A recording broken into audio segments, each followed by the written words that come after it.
All Under Heaven is finally here, and whenever a new DLC comes out, I like to try to recommend some starts that maybe players who have already gone through all of the bookmark characters haven't tried, or have already done a custom character and want to try somebody who's maybe historical. All Under Heaven is obviously, massive. Look at the map. It's expanded the game dramatically. It's basically a brand new game, and not only does it run a lot better, there's a lot more that you can do. And I wanted to offer some non-bookmark characters, and well, one bookmark character, maybe two, that I would recommend for you to try with this new DLC, because I think that they're fun, they offer you a chance to explore a lot of the DLC's mechanics, and they're also just a good time. And I think that if you want to try this DLC out to its fullest, then you'll have a lot of fun here. So without further ado, let's begin. So starting off here in 867, we have Balaputra Diwa. He was the ruler of the Buddhist Empire of Srivijaya. He was the son of Samarantunga, ruler of the Mataram Kingdom, which is over there in like central Java, I think. So since he was the youngest son, he was constantly challenged by local warlords, specifically a guy called Rakai Pikatan, who defeated him in battle following his father's death, leading to him being exiled from central Java. And though not a lot is known about him or how he necessarily founded this new kingdom over here in Srivijaya, he held a lot of influence and sway, not only religiously, but politically.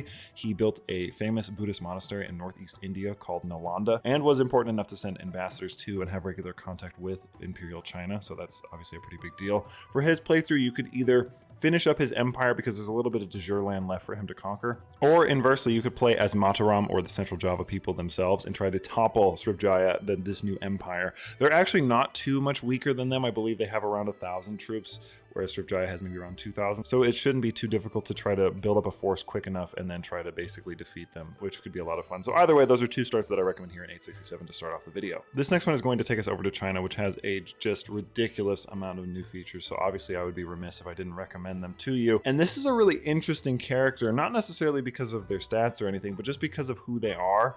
This is the great-great-grandfather of someone very important, the founder of the Song Dynasty, who in the 900s ended up toppling the current dynasty and founding his own dynasty, the Song Dynasty, obviously. So this is his great-great-grandfather, and what I thought would be interesting is because they start off literally just as this single county, it could be cool if you as a player were able to potentially start the Song Dynasty early. I think this would be a pretty significant challenge on your part to actually try to achieve this, because there's a lot weighing against you. There's a lot more powerful characters for you to try to fight against or to compete against, basically. But I think if you were able to do it, it could be a pretty cool run and something that would be a lot of fun, because you're sort of taking a historical path just a little bit early. There's another character on this list that's kind of like this, and we'll talk about them in a little bit. They're in a later start date, but I really like the idea of playing as characters who are like historical ancestors to other people. I think it's a lot of fun. And then for our final character in 867, I wanted to do one landless character per start date. So this is our first one. This is Suleiman al-Tajir, and you probably didn't expect me to do an Arabic character,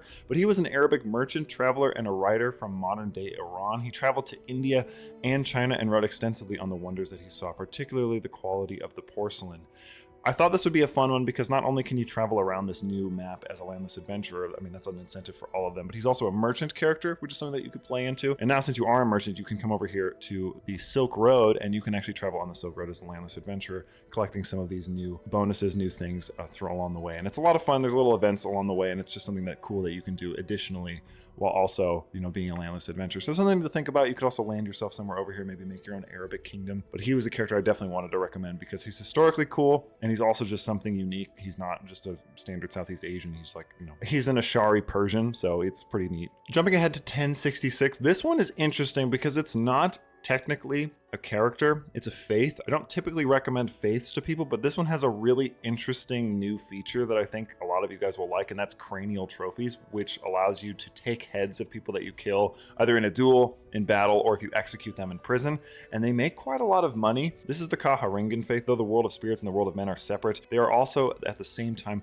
irrevocably intertwined, and balance between the two must be carefully maintained to ensure that all may continue to live in harmony. It's really interesting because they have this island, as you can see right here, and this is kind of my idea, my recommendation, not only just to play as a cool headhunting faith, but they have an island that's obviously sacred to them, but they don't control any of the sacred sites. I already have a video about this coming out.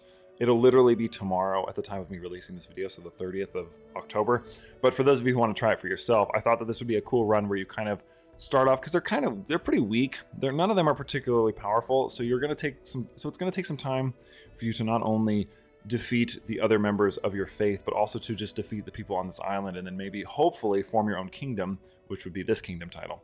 So pretty cool. I thought that I would recommend that because it just sounded really cool. I also do want to reference the Spiffing Brit talked about making a really interesting video about these guys. I'm not going to spoil any more of that. It was just in the Discord, and then that was how I found out that they had this cool feature. So obviously I wanted to recommend that to you and also thank them for recommending them to all of us. So thank you to Spiffing Brit, and I hope that you enjoy this one. Obviously we had to do somebody with the mandala features because that's a new part of this area over here, like the Khmer. Obviously if you're going to play for the first time, I do recommend playing down in Angkor with one of the Khmer kingdoms because they're cool. I have two parallel or peripheral rather kingdoms that I'm going to recommend, or people that I'm going to recommend, just because the Khmer is an obvious one and most of them are bookmarked anyway.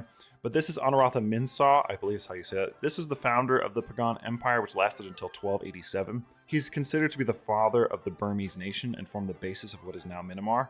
His reign is also the first historically verifiable information about Burmese people, due to the extensive writing that him and his court had about the period. He not only unified the Irrawaddy Valley and stopped advances of the Khmer, who were very powerful at this time, but also made a safe haven for the Theravada Buddhists in Southeast Asia, and oversaw a great economic reform, which allowed his people to thrive for centuries after his death. So a really monumental figure over here, and I was honestly surprised that he wasn't a bookmark character because he is quite famous, obviously, as the father of an entire nation and entire peoples.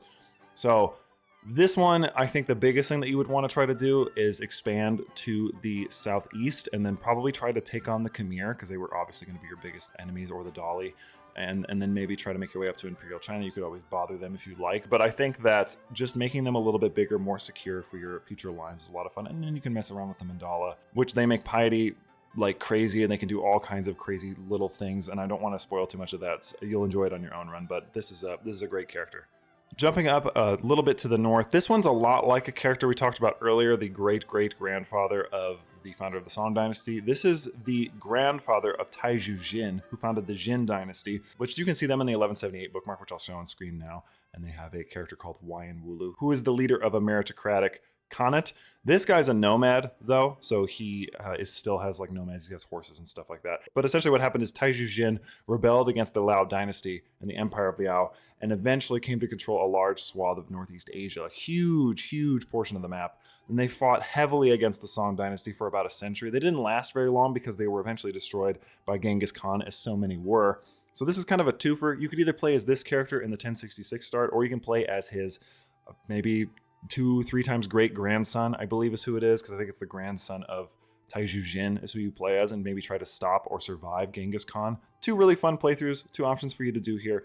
I think I would personally choose this one because, again, forming an empire and then potentially becoming the greatest of Khans as them anyway, and then converting your government to meritocratic Khanate might be the better option, because surviving Genghis Khan is tough and you don't have a lot of time, especially if you start in 1178. This next landless adventurer is a really cool one. Obviously we had to do one for each start day. So this is Yaman Khan. He was a Mon warrior who was raised at the court of the Pagan emperor we just talked about, and given the governorship of Pegu by Anuratha's son Sa Lu. But Yaman Khan wanted his homeland to be independent, so he rebelled against Sa Lu, who was the emperor at the time of the Pagan dynasty, and actually slayed him in battle. And though he nearly succeeded in his rebellion, he came very close. He was actually driven away by Lu's half-brother Kian Sitha and was killed in the retreat. So kind of a tragic character in a little bit of, he wanted his people to be free, wanted his people to have a chance at independence, and fought very hard for that. So that's something that you can do down here in Pegu. You could try to take over this area and create a new independent kingdom for your people, which I think a lot of people can admire and go with. Obviously I have now two recommendations that are people that are sort of inverse to one another, or like fighting against one another, which I think is kind of fun. Coming over here to 1178 now, I am recommending Champa, not necessarily this character, but just the kingdom itself. This is a really interesting kingdom, not necessarily for anything they did specifically. Their people are still around in Vietnam, for those of you who are curious, and then they're really close to obviously the Angkor, so the Khmer. So they fought against the Khmer a lot. And what's fascinating about this kingdom is that it actually lasted from 192 AD to 1832. So a really long time. And they had to contend not only against the Khmer, but they also fought against Imperial China. So I think that playing as this people that were able to repel these much larger kingdoms and still survive for 1600 years, I mean, that's really impressive, and I think it'd be cool to play as those, and maybe even topple the Khmer if you wanted to. I think that they would probably be a better shot, or would make more sense than the Pagan or Pagan. I'm not sure how you say that, but I recommend the Champa. I think that they're a cool little guy down here, and they're not a bookmark character again, so that's what I'm recommending. And if you're curious, I'm just going to scroll up and you can see the Jin Dynasty, which I already showed you on the map, but this is what they look like at the 1178 start. They're massive, quite strong. However, you do have to worry about Temujin, who is going to come very soon. And I will, just really quickly, while we're talking about this, I do recommend playing as the Mongols. Now that all of Asia is added, you know, you have China, their ancient rival. Like, it makes so much sense for you to also attack China as the Mongols. So that's going to be a little freebie for you for the 1178. Play as Temujin, play as Genghis Khan. His conquest obviously took him all the way, you know, through most of Asia and into Europe, but I think that being able to now go all the way down into China and hit like the Great Wall and stuff is really cool and something that you should definitely do. And since I just recommended Genghis Khan, I'm going to recommend a second bookmark character. This is technically the only bookmark character I put on my list. This is Minamoto Yoritomo, and for those of you who know, this guy was the first shogun of Japan, so it makes sense why he's a bookmark character. He's actually a fairly easy start, but I would be remiss if you guys didn't get to see the block system or the house relation system of Japan. It's a lot of fun to play in Japan. I have done a video for this. It was the first thing that I posted for All Under Heaven. It came out yesterday.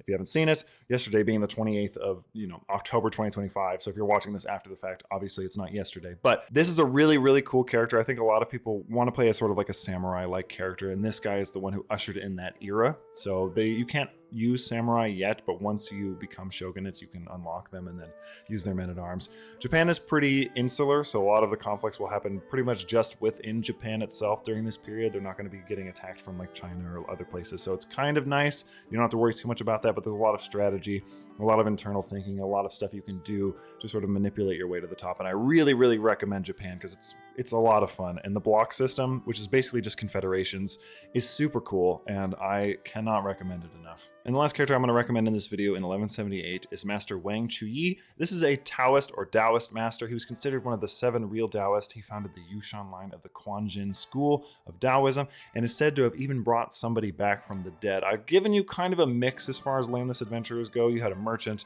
you had a warrior, and now you have basically a scholar. So I wanted to give you just like a little bit of a variety if you're not going to make your own custom characters, just some people that are historically interesting, and also they give you some impotence as to why you should play as them.